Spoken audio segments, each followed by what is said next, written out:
Alors, parler de samedi, c'est une journée quand même un peu spéciale. On nous a toujours enseigné que l'homme naît, à la naissance, il n'a pas la possibilité de signer quelque chose, je veux dire l'acte de naissance. Et après son parcours terrestre, il est appelé à quitter la terre. Alors là encore, son acte de décès, il ne le signe pas. Mais c'est juste ce qui va se passer demain que l'homme a la possibilité, n'est-ce pas, de signer quelque chose qui le concerne, c'est-à-dire l'acte de mariage. Alors c'est vraiment quelque chose de spécial. Donc parler de l'ambiance qui sera réservée, alors moi je me réserve de ce côté parce que je sais que tantôt je suis timide, tantôt je peux être chaud. Tout dépend de l'atmosphère qui m'environne parce que du côté de Lambaréné par exemple, avec les officiants, j'étais vraiment accompagné par cette atmosphère qui me permettait de vouloir tout faire. Véritablement, j'étais comme très libre de m'exprimer et j'espère que ce sera la même chose demain. Je l'espère vraiment. Les bienfaits de tous les jours m'ont tissé cette belle mélodie. Je la chanterai en imitant ta voix puissante. La monnaie aimée, plie ses bagages et s'enfuit au loin. Tant que j'aurai le souffle dans le temps ou après le temps, je chanterai sans cesse. Oh, c'est de l'abondance de mon cœur que je te chante. Les bienfaits de tous les jours m'ont tissé cette belle mélodie. Je la chanterai en imitant ta voix puissante. La monnaie aimée, plie ses bagages. Alors, que puis-je dire du frère Jérémie? Jérémie, ça a toujours été un précieux frère, ce que je dirais un véritable chrétien, quelqu'un qui a montré le caractère du christianisme, quelqu'un qui est éloigné sérieusement des choses du monde et qui fait tout pour vivre comme Christ. C'est quelqu'un qui s'est abandonné, on va dire, complètement au service de Christ. Donc, c'est quelqu'un, malgré son travail, malgré ses multiples obligations au travail, il arrive toujours, je ne sais pas comment il le fait, il arrive toujours à faire quelque chose pour Dieu. Donc c'est ce côté-là que j'ai toujours apprécié avec lui. Ça a toujours été quelqu'un de vrai, quelqu'un de véridique, pas quelqu'un de filou, mais quelqu'un qui est honnête. Et ce caractère, j'ai toujours apprécié ça avec lui. Donc je dirais aujourd'hui que Jérémie, c'est réellement, comme Frère Branham l'a dit, un précieux frère. Tu es descendu dans le noir de l'enfer. Tu m'as repéré, ô mon divin sauveur. Tu m'as arraché des griffes de l'enfer. Tu as fait de moi héritier de ton royaume. Grâce Paola, c'est cette précieuse sœur qui est, n'est-ce pas, l'élu de mon cœur. C'est quelqu'un que, dès avant la fondation du monde, j'avais connu. Et là, nous nous sommes retrouvés ici sur la terre. Donc, sur ce sentier de l'amour, nous avons pu nous retrouver. C'est cette personne-là qui me rend heureux.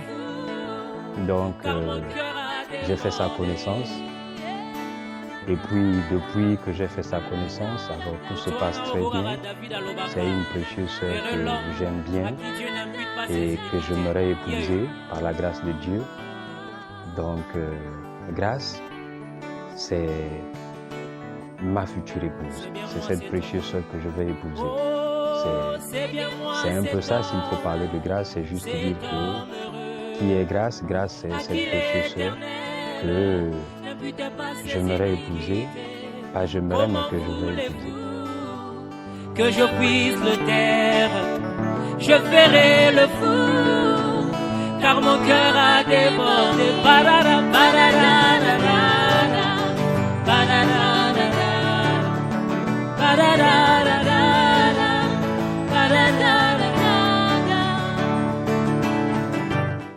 D'accord, oh la sœur Grace, ma maman de la gloire, c'est comme ça que je l'appelle si bien. Je vais un peu essayer retracer un peu la manière qu'on s'est rencontrés. La sœur Grace est quelqu'un de bien. On s'est rencontrés, c'était par le canal d'une sœur. Elle m'a présenté, on s'est familiarisé. On n'a pas attendu des années pour avoir un lien fort. On n'a pas attendu des années comme les autres. Juste 1 mois, 2 mois, on a eu vraiment un lien fort. Et on est devenus plus que des sœurs, on est devenus plus que des sœurs de sang. C'est-à-dire, elle, vraiment, c'est quelqu'un de bien. C'est une personne avec un grand cœur. Elle est tellement douce. Et je crois que c'est cette douceur qui a attiré mon père Jérémie. Monsieur Stombo, Gaston Maurice, confirmez-vous votre option pour la monogamie contenue dans votre dossier de mariage? Oui, monsieur le maire. On applaudit. Mademoiselle Niegitsila Paola Hilaire, maintenez-vous votre choix de la monogamie contenue dans votre dossier de mariage? Oui, monsieur le maire. Les futurs époux déclarent expressément et conjointement ce samedi 31 juillet 2021 qu'ils optent pour la monogamie, sous le régime de la communauté des Dieux. Ainsi, conformément aux dispositions de l'article 246 du Code civil, le mariage que nous célébrons en ce moment de courage qui s'ouvre par le décès de l'un des conjoints, par le divorce légalement prononcé, par la décision de justice prononcée après la déclaration d'absence ou quand il a été déclaré. Monsieur Stombo, Gaston Maurice, voulez-vous prendre pour épouse légitime Mademoiselle Niegitsila Paola Guylaine, ici présente? Oui, je le veux, monsieur le maire.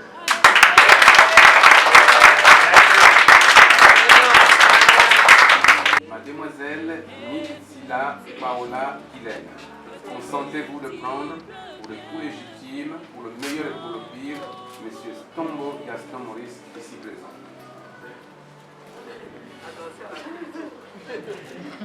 Oui, monsieur le maire.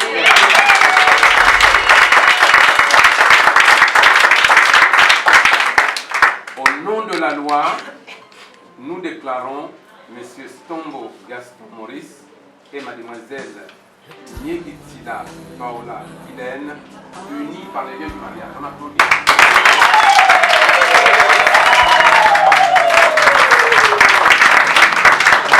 C'est cette douceur qui l'a attirée et c'est quelqu'un. Elle est aussi un peu carrée quand il le faut. Elle est carrée quand il le faut. Et c'est une bonne personne, souriante, accueillante. Elle est joviale. Et comment je peux encore dire, elle est montre. Elle est tout ce que je peux dire de bien d'elle. Le frère Jérémie. Actuellement, je ne l'appelle pas frère, je l'appelle Yaya, je l'appelle papa. C'est quelqu'un de bien. Je remercie le ciel de l'avoir rencontré. C'est un grand frère, un père, quelqu'un avec un grand cœur. Il sait supporter, mais quand il faut aussi redresser, il le fait dans la douceur, mais ça fait mal avec les mots piquants. Donc c'est un peu ça, c'est un fils de Dieu, né de nouveau, et on le Saint-Esprit, et je le dis. Je sais pourquoi je le dis. C'est un peu ça, la citation que j'ai de mon père Jérémie. Bon, la fusion, c'est vrai. Jérémie, c'est un nom biblique. Grâce, c'est la grâce divine, comme on dit, la grâce que Dieu fait à son épouse. Et je crois que la sœur Grace, c'est un don du ciel qui a été envoyé par Dieu pour son serviteur Jérémie. Ce que je peux dire par rapport à Jérémie et Grace, si vous rentrez dans la Bible, Jérémie c'était un prophète. Et ce prophète-là, il est dit dans la parole que Dieu ne lui avait pas permis d'avoir une femme.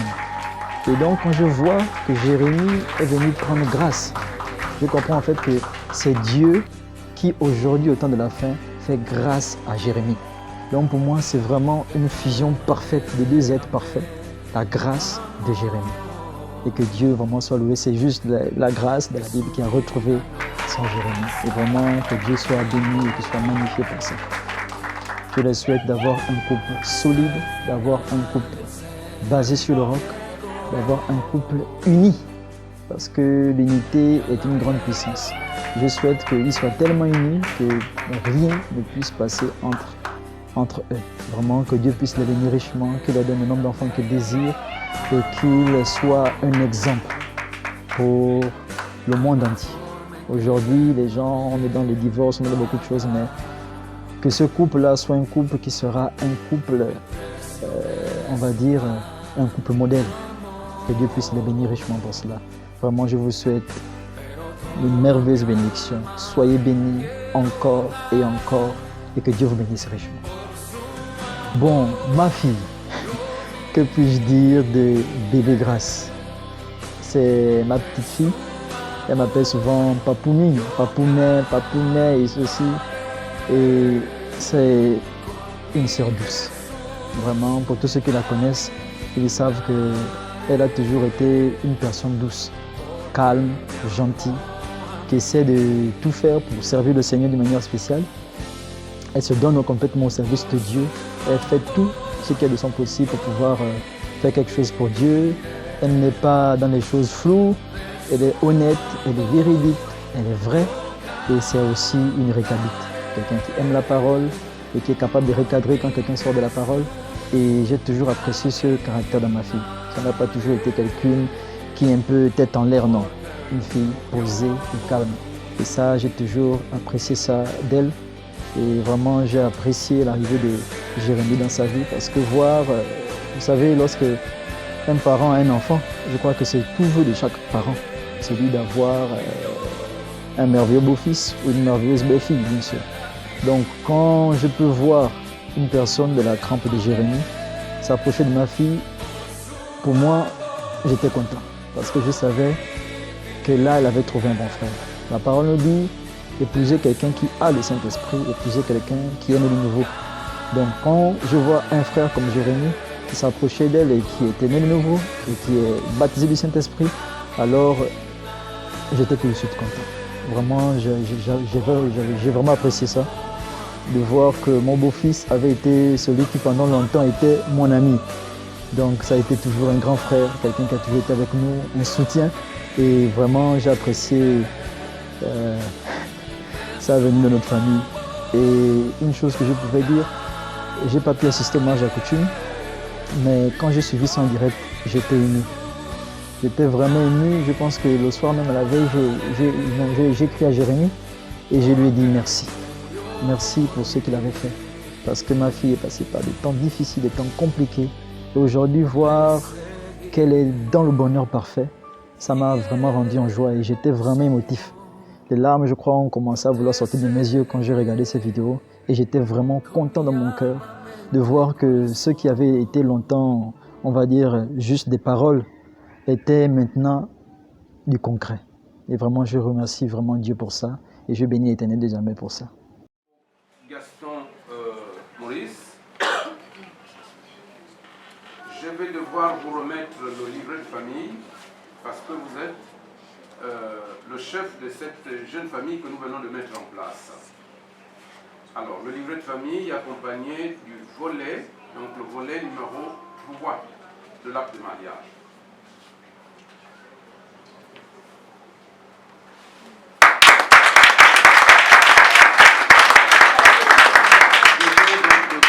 À votre chère et tendre épouse, le volet numéro 4 de l'acte de mariage.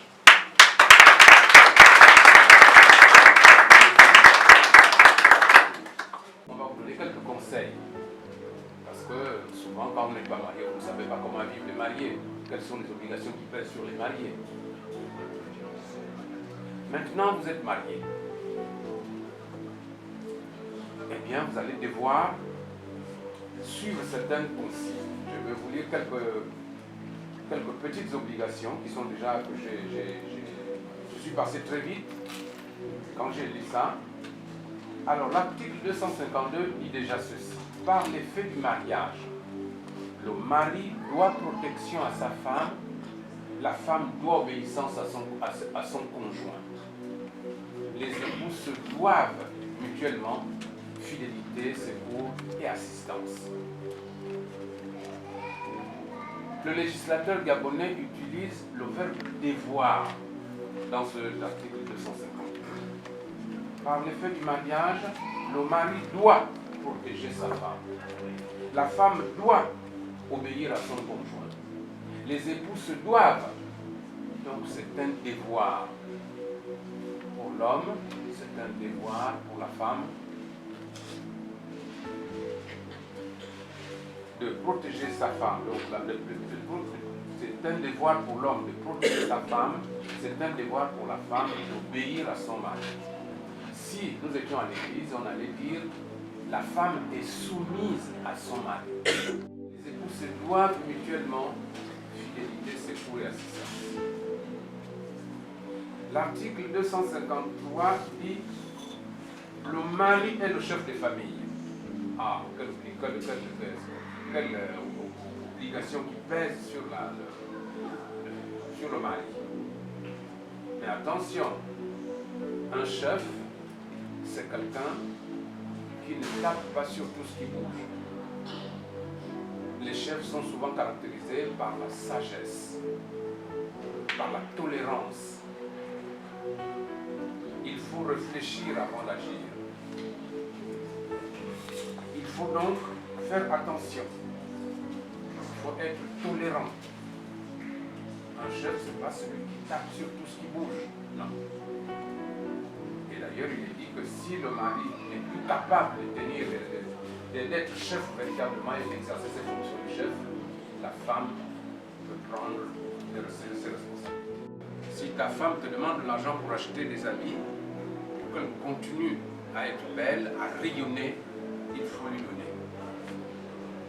Si la femme demande de l'argent pour faire la popote, pour acheter à manger, il faut lui donner. Sinon, le visage va changer.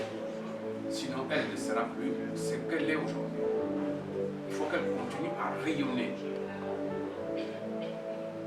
Si elle demande de l'argent pour qu'on achète le courant, parce que si vous n'avez plus de courant, vous êtes dans l'obscurité, tu ne peux même plus voir dans quel état se trouve ta femme. Il faut donc payer le courant. Alors, je vais m'adresser aux témoins. Voilà, j'ai constaté que la plupart des témoins, ce sont les parents directs. Donc, ce sont vos enfants. Vous venez de marier vos enfants. Jusque-là, vous les avez élevés d'une certaine façon. Et vous continuez. Mais là, nous sommes arrivés à une étape extrêmement importante. Une étape de majorité. Ce sont des personnes majeures qui se marient d'abord, ce ne sont pas les bébés. Une action comme le mariage est une action majeure dans la vie des êtres. Donc je vous conseille de les assister, de les accompagner jusqu'au bout. Le moindre malentendu qui peut venir qui peut sortir de l'un ou de l'autre, vice-versa, vous êtes là pour les rassurer. Les premières semaines, pendant les premiers mois, vous devez être autour d'eux pour lever le moindre malentendu. Surtout avec les réseaux sociaux, on raconte beaucoup de choses. Il suffit qu'on le rencontre, il suffit qu'un jaloux, quelqu'un qui a tenté d'avoir sa femme et qui n'a pas réussi, alors il suffit d'avoir ses coordonnées, il lui envoie un message en disant tu crois que tu as gagné, tu n'as pas gagné parce que la femme que tu as épousée, moi je l'ai vu avec quelqu'un d'autre à l'hôtel Méridien là-bas. Et il va se mettre à pleurer. Alors que c'est juste un malentendu. Donc vous devez là lever ce malentendu. Alors, et puis à côté d'eux, derrière eux, il y a les parents. Les parents veulent normalement que les enfants qu'ils ont, leurs enfants, aillent plus loin. D'abord qu'ils soient majeurs, et là ils ont fait la preuve de leur majorité. Sauf que les bébés ne sont pas encore arrivés. Là c'est le Gabon, quand même le Gabon ici est intéressé. Parce que lorsqu'on fait des bébés, ça intéresse le Gabon. Le Gabon veut avoir une population beaucoup plus importante. Donc, vous avez beaucoup de boulot. Il faut faire vite.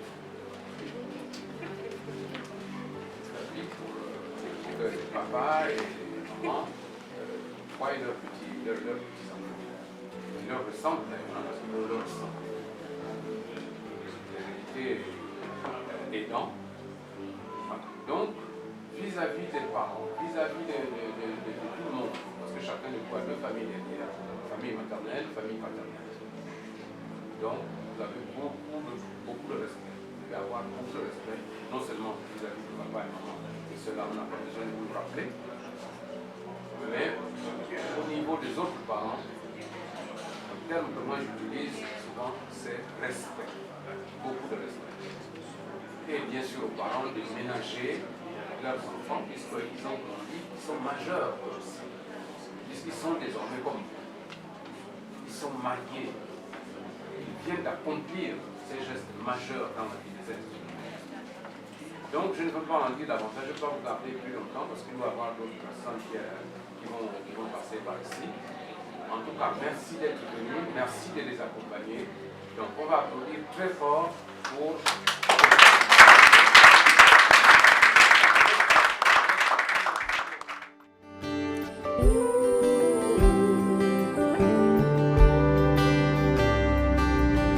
Align me with my theophany.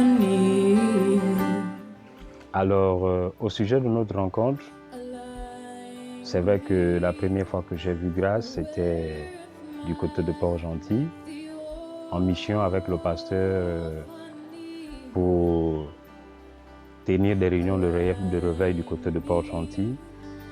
Alors, c'est là-bas que la première fois j'ai vu cette précieuse sœur, musicienne, chantant, louant le Seigneur avec toute sa capacité, tout son cœur, vraiment voyant quelqu'un véritablement exprimer l'expression céleste au-dedans d'elle, de sorte que on puisse savoir qu'il s'agit de quelqu'un qui loue Dieu en fait.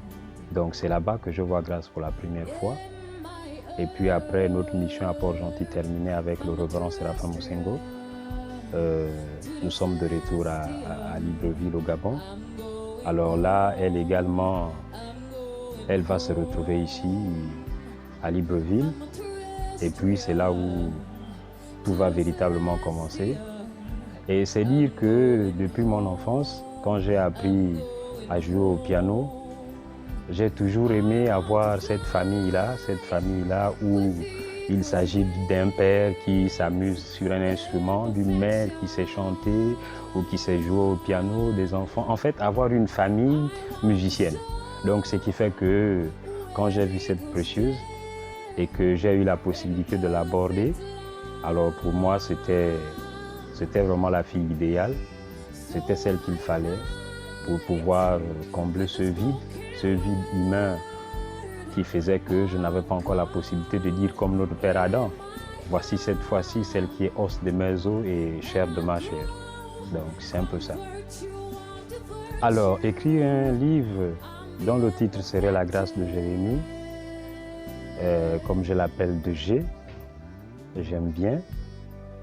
Ce serait un livre pas tellement accessible parce que j'exprime beaucoup d'amour pour cette précieuse sœur et je vois en elle également cette capacité d'exprimer des sentiments véritablement profonds. En elle, toujours en train de chercher à n'avoir que moi. En fait, cette capacité qu'elle a d'être possessive parce que c'est quelque chose qui l'appartient, elle n'aimerait pas la partager avec quelqu'un d'autre. Alors, ce qui fait que, comme on nous le dit souvent, c'est-à-dire que c'est l'amour produit l'amour, en elle, j'ai vu cette possibilité de pouvoir exprimer véritablement l'amour. Et s'il fallait écrire un livre, alors ce serait un livre véritablement un peu complexe, parce que là, avec elle, j'ai vu combien de fois l'amour a eu une voix, l'amour qui est pourtant pouvait s'exprimer à travers des mots, à travers, n'est-ce pas, des lettres, mais avec elle, j'ai vu que l'amour pouvait avoir une voix. Donc en fait, lire l'expression de l'amour dans le fond intérieur de la personne, voir combien cet amour s'exprime autour d'elle par sa manière d'être, sa manière de me regarder, sa manière... Véritablement en elle, c'est voir quelque chose de très profond. Et ce qui fait que s'il fallait écrire, véritablement, ce serait difficile de pouvoir dire quelque chose qui pourrait résumer ce livre. Mais sinon, ce serait de dire que l'amour a une voix. Oui, ça, ce serait certainement le mot de fin de ce livre. L'amour a une voix.